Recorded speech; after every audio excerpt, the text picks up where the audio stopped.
In the shadows of history, where mighty empires crumble beneath the blade and flames of war, a horrifying secret remains buried. The dark age of Islam, where faith and blood intertwine into a river of destiny. Today, we embark on the journey of Little Dark Age, the shocking secrets of Islamic war history, a narrative that not only recounts blood-soaked battles, but also unveils hidden layers, making this video exceptional through its blend of historical truth and profound storytelling allure, akin to a cinematic film spanning 40 minutes.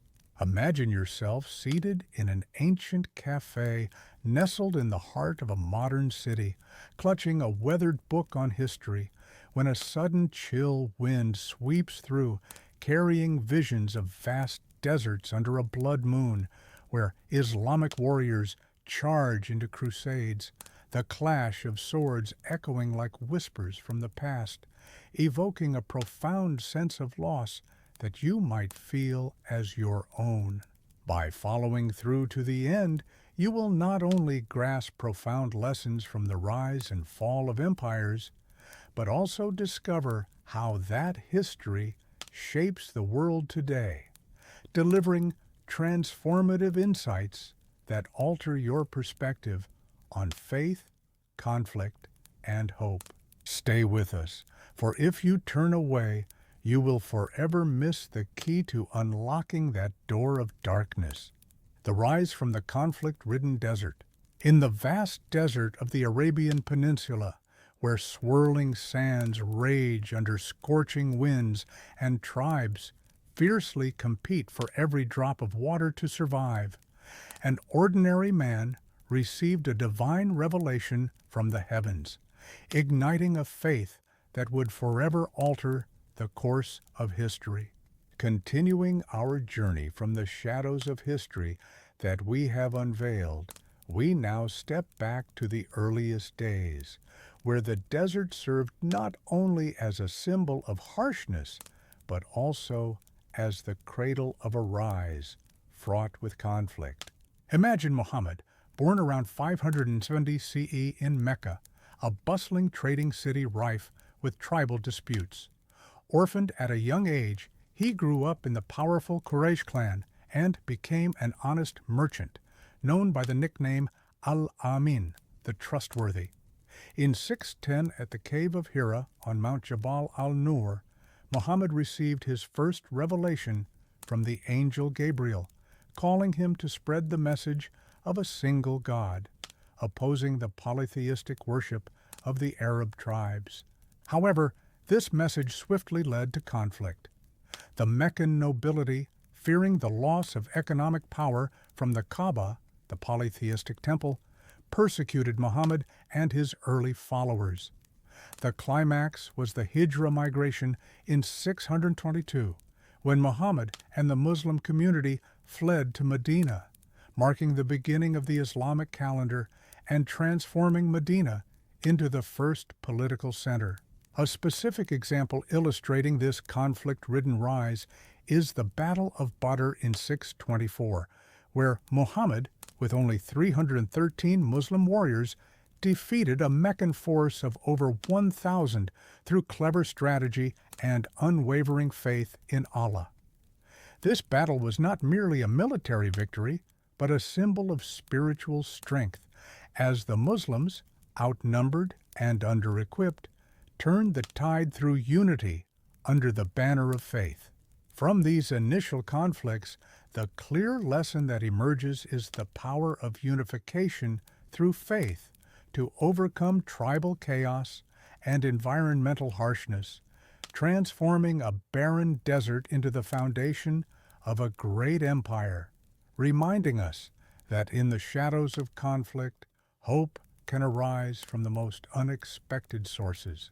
But this rise is only the beginning. The subsequent battles will shape the Islamic faith in even deeper ways, inviting us to explore the next chapter of the journey. The first battles that shaped a faith. In the crucible of the Arabian sands, where blood and faith forged an unbreakable bond. The first battles of Islam were not just fights for survival, but sacred struggles that shaped a religion forever. Following the spark of Muhammad's revelation in the desert, as we explored in the Rise from Conflict, we now turn to the pivotal early battles that tested and defined the nascent Muslim community's resolve. Picture the year 624 CE in Medina, a city now pulsating with the energy of a fledgling faith. After the Hijra, Muhammad's followers faced relentless hostility from the Meccan Quraysh, who sought to crush the growing movement threatening their power. The Muslims, still small in number, were not merely fighting for land or wealth, but for the very survival of their belief in one God.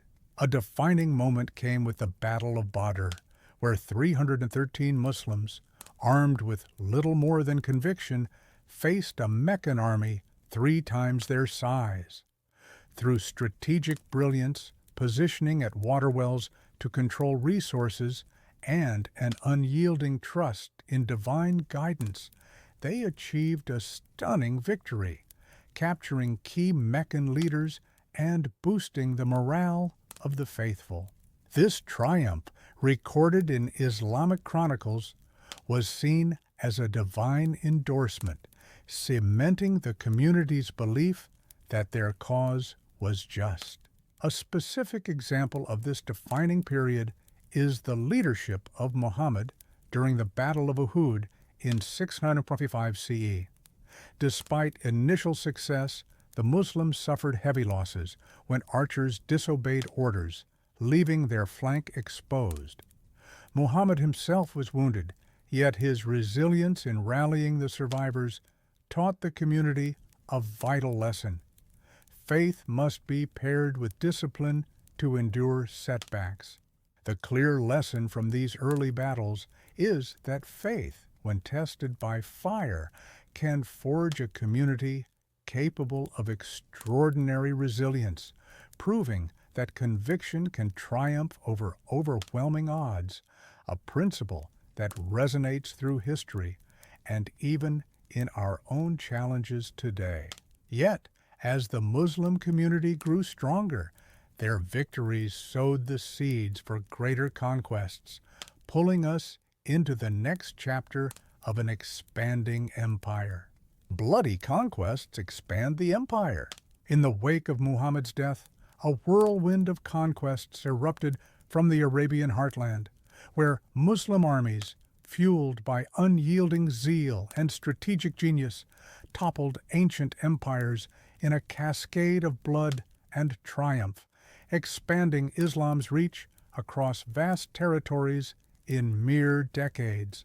Building upon the foundational battles that forged the Islamic faith's resilience, as we examined in the previous chapter, the community now channeled that strength into ambitious expansions under the Rashidun caliphs, transforming a fledgling movement into a formidable empire.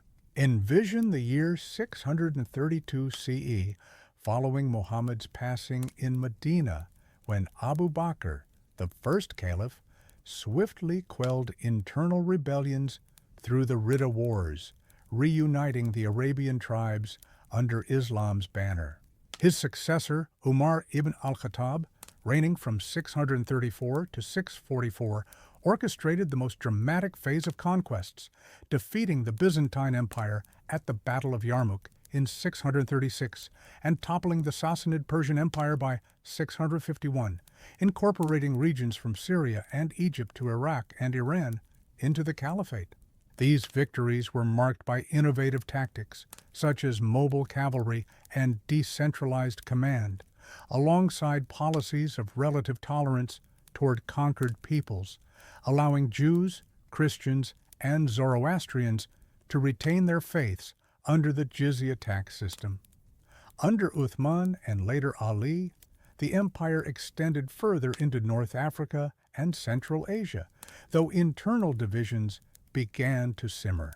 A specific example of this bloody expansion is the conquest of Persia, culminating in the Battle of Al-Qadisiyah in 637, where a Muslim force of about 30,000, led by Sa'd ibn Abi Waqqas, decisively defeated a much larger Sassanid army of over 100,000, employing psychological warfare and superior mobility to shatter the Persian defenses and pave the way for the fall of Ctesiphon, the empire's capital.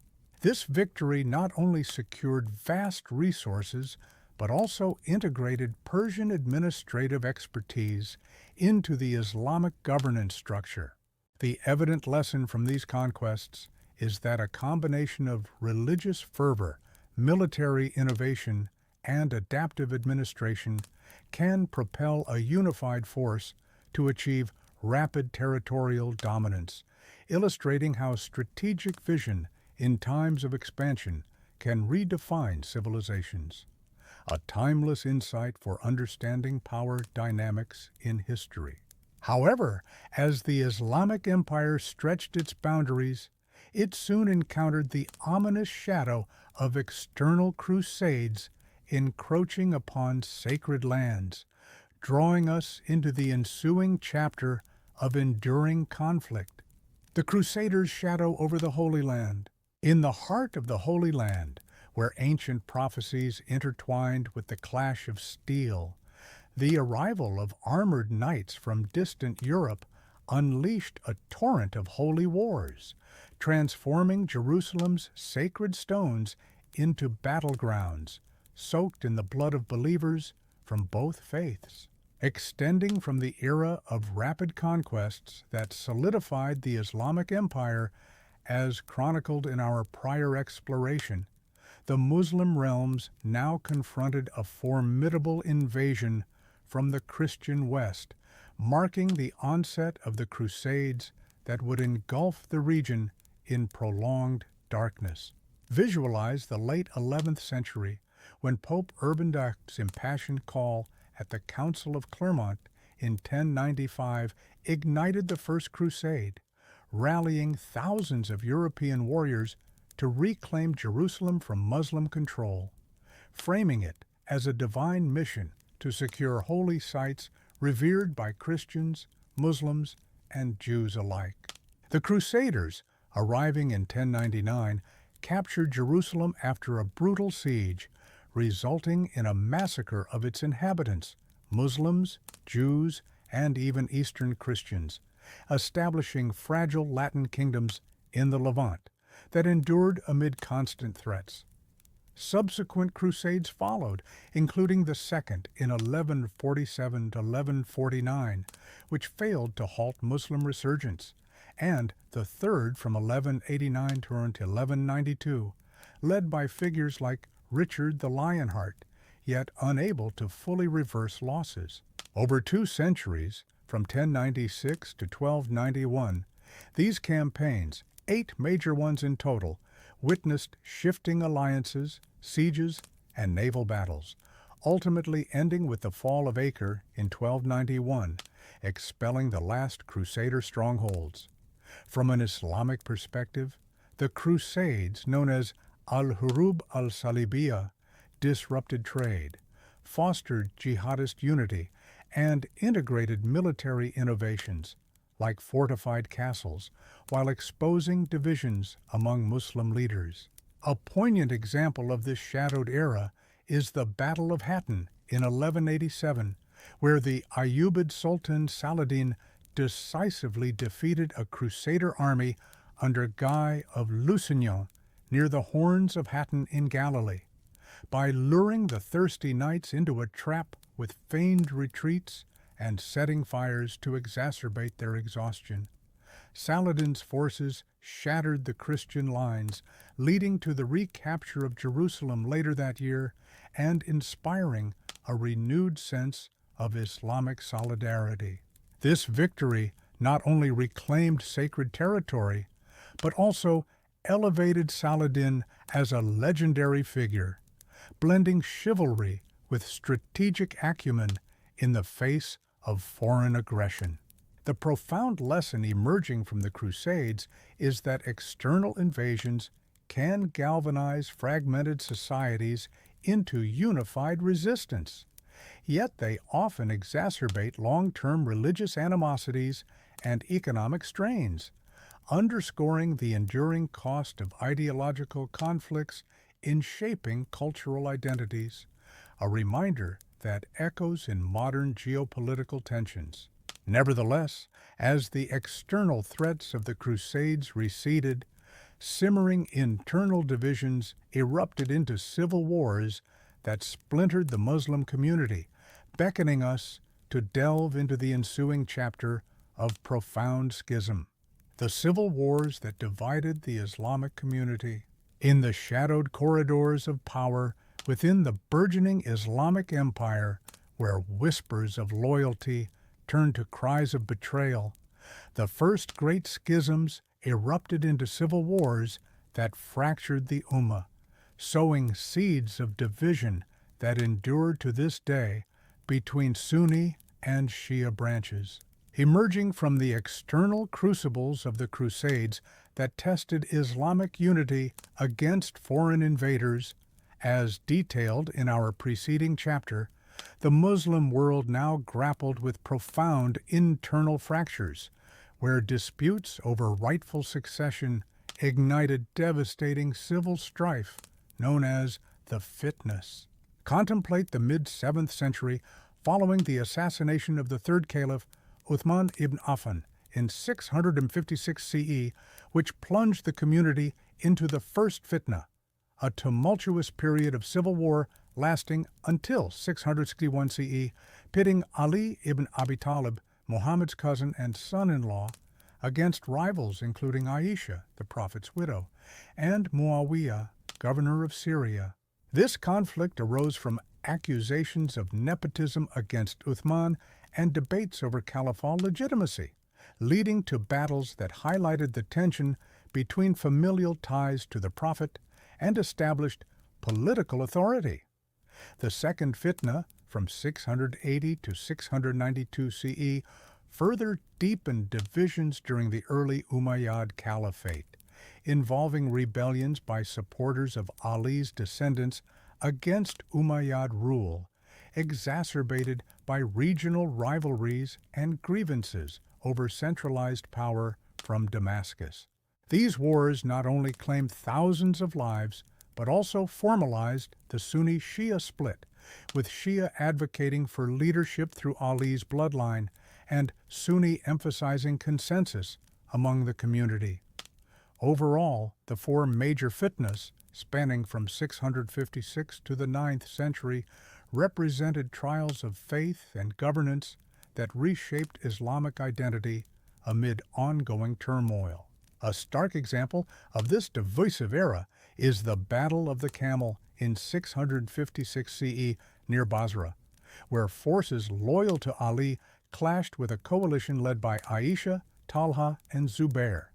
Despite Ali's victory, the battle, named for Aisha's camel-mounted command post, resulted in heavy casualties, including the deaths of Talha and Zubair, and intensified bitterness, ultimately contributing to Ali's assassination in 661 CE and Muawiyah's rise as the first Umayyad Caliph.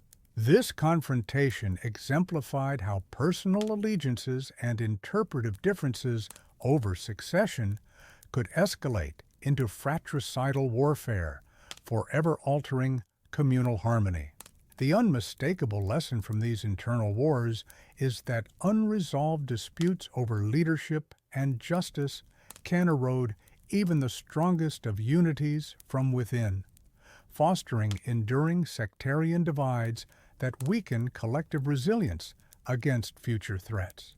A cautionary tale about the fragility of cohesion in any society. Yet, as these schisms simmered, a far more cataclysmic storm brewed from the east, where the Mongol hordes descended like a furious tempest upon Baghdad, compelling us to venture into the next harrowing chapter. The Mongol storm devastates Baghdad, In the heart of the Islamic world, where the Tigris River once cradled a beacon of knowledge and power, a relentless horde from the steppes descended like a cataclysmic storm, reducing Baghdad, the jewel of civilization, to ashes and marking the brutal end of an era of enlightenment. Arising amid the internal schisms that had already weakened the Muslim Ummah, as we uncovered in the previous chapter, the Abbasid Caliphate now faced an existential threat from the east, as the Mongol Empire under Hulagu Khan unleashed a devastating campaign that forever altered the course of Islamic history. Envision the year 1258 CE, when Hulagu, grandson of Genghis Khan, led a massive Mongol army, estimated at up to 150,000 strong, to besiege Baghdad after the Abbasid Caliph al-Mustasim refused demands for submission and tribute. The siege lasted from January 29th to February 10th, employing advanced siege engines, including catapults and trebuchets, to breach the city's walls, resulting in a week-long sack that claimed the lives of hundreds of thousands, including the caliph himself, who was reportedly trampled to death. This catastrophe destroyed the House of Wisdom, a renowned center of scholarship with countless manuscripts thrown into the Tigris, turning its waters black with ink, and effectively ending the Abbasid Caliphate, which had symbolized Islamic unity for 5 centuries. The invasion not only halted the Islamic Golden Age, a period of unparalleled advancements in science, philosophy, and art, but also shifted power dynamics, paving the way for Mongol Ilkhanate rule in Persia, though some regions later saw Islamic conversions among the conquerors. The broader Mongol campaigns from 1219 to 1260 devastated other Islamic centers like Bukhara and Samarkand, exacerbating economic collapse and cultural loss across the region.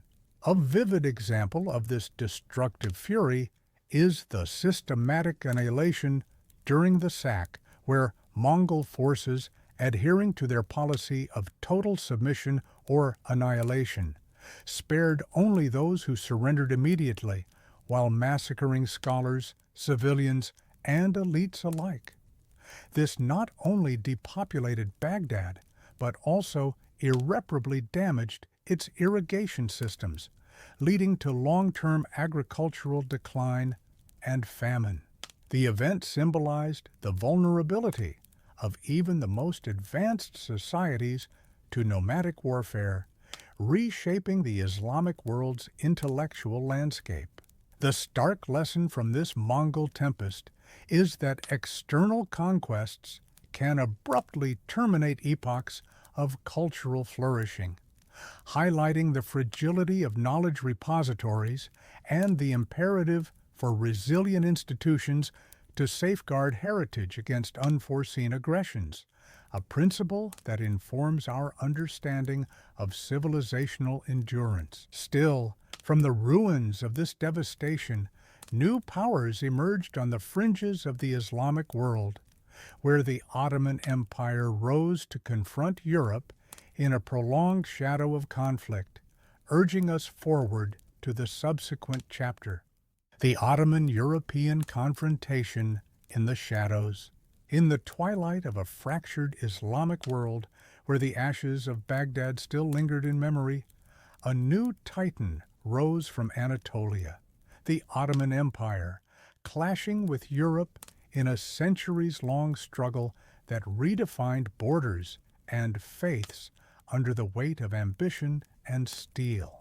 Emerging from the devastation of the Mongol onslaught that shattered the Abbasid heartland, as we explored in the previous chapter, the Islamic world found renewed strength in the Ottoman Turks, whose relentless campaigns against Christian Europe forged a new era of confrontation and cultural exchange. Picture the late 13th century when Osman I, founder of the Ottoman dynasty, began consolidating power in northwest Anatolia, transforming a small principality into a formidable empire by the early 14th century.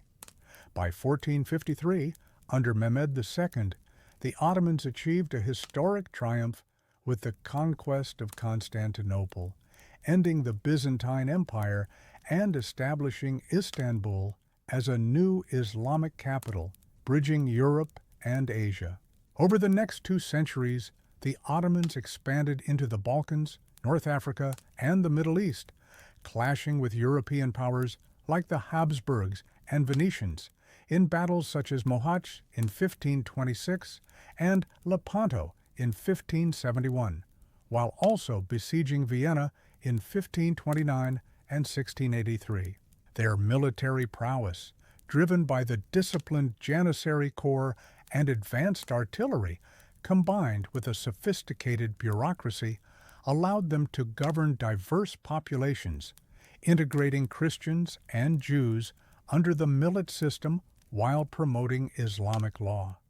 Yet, these conflicts with Europe, marked by both victories and stalemates, fostered mutual influences, from architectural exchanges to the introduction of coffee to European courts.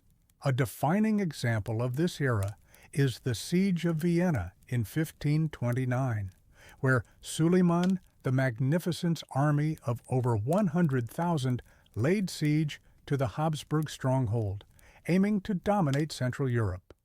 Though the siege failed due to logistical challenges and fierce resistance, it marked the Ottoman Empire's zenith, instilling fear and respect across the continent while showcasing their ability to project power far beyond their borders. This moment underscored the Ottomans' role as a global power, balancing conquest with cultural patronage.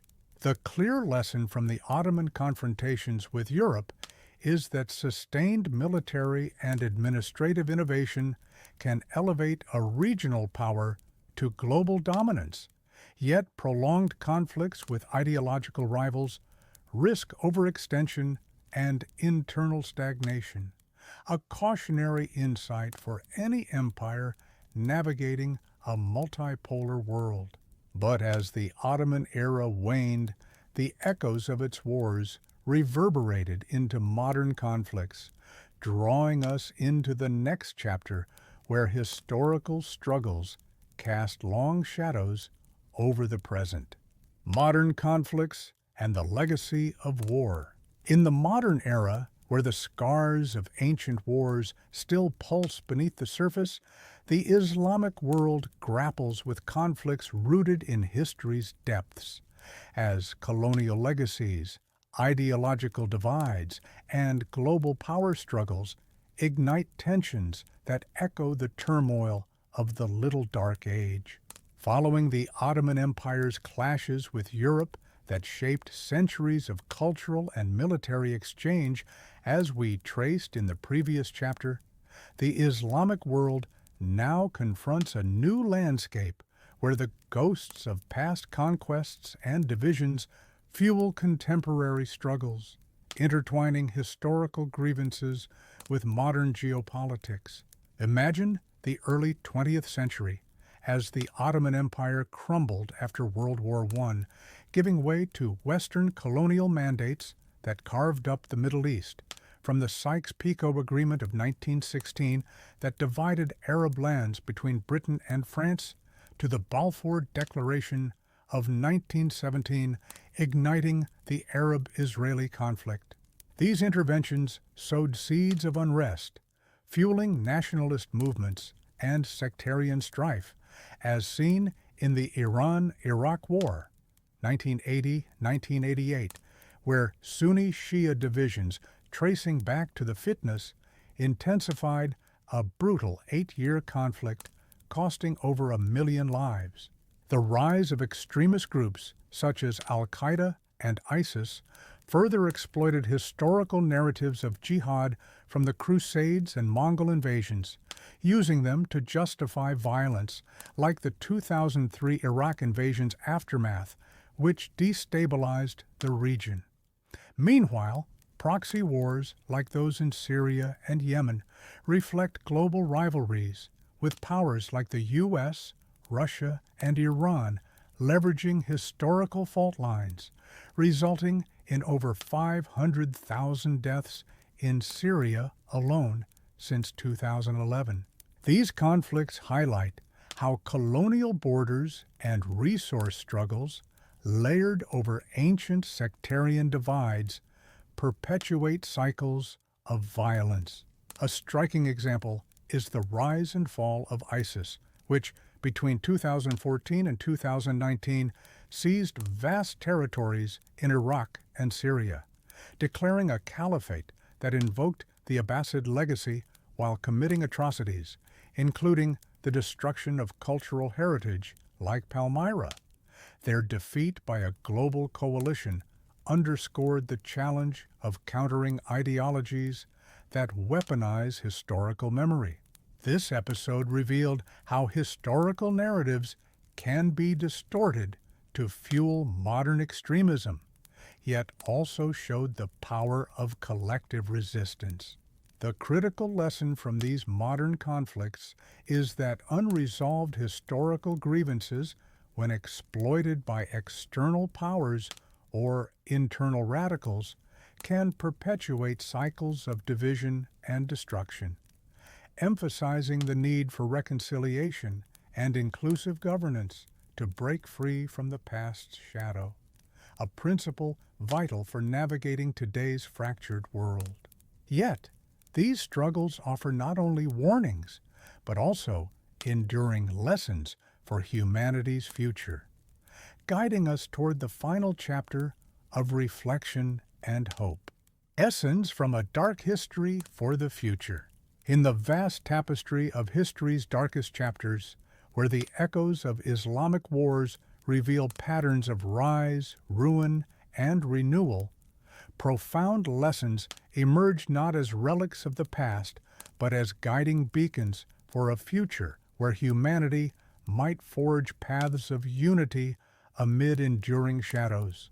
Drawing from the modern conflicts and their deep-rooted legacies that we have examined in the preceding chapter, we now reflect on the cumulative wisdom distilled from the Little Dark Age, synthesizing these trials into timeless principles that illuminate potential roads ahead for the Islamic world and beyond. Reflect upon the recurring cycles observed throughout our journey, from the Prophet's unification of fractious tribes in the Arabian deserts, through the schisms of the Fitnas and the devastation of Mongol invasions, to the Ottoman resilience against European foes and the contemporary turmoil shaped by colonial divisions. These epochs demonstrate that division, whether internal or imposed, invariably weakens societies, while adaptability and inclusive governance foster endurance. In the 20th and 21st centuries, efforts like the establishment of the Organization of Islamic Cooperation in 1969 have sought to bridge sectarian gaps and promote collective security. Yet challenges persist, as evidenced by ongoing dialogues in forums such as the Arab League summits aimed at resolving conflicts in Syria and Yemen. A compelling example of applying historical lessons to the future is the post-World War II reconciliation in Europe, where former adversaries built the European Union to prevent repeats of devastating wars. Similarly, Islamic nations could draw from their own history of the Abbasid Golden Age's intellectual inclusivity to invest in education and interfaith initiatives, countering extremism and fostering innovation in fields like renewable energy across the Middle East. The overarching lesson from this historical odyssey is that Acknowledging the pains of the past through education, dialogue, and equitable policies empowers societies to transcend cycles of conflict, cultivating a future where faith serves as a bridge rather than a barrier, reminding us that true progress lies in transforming adversity into shared strength. As our exploration of the Little Dark Age concludes, let these stories linger as a call to action. Embrace the light within the shadows, for in understanding history's depths, we unlock the potential to shape a more harmonious tomorrow.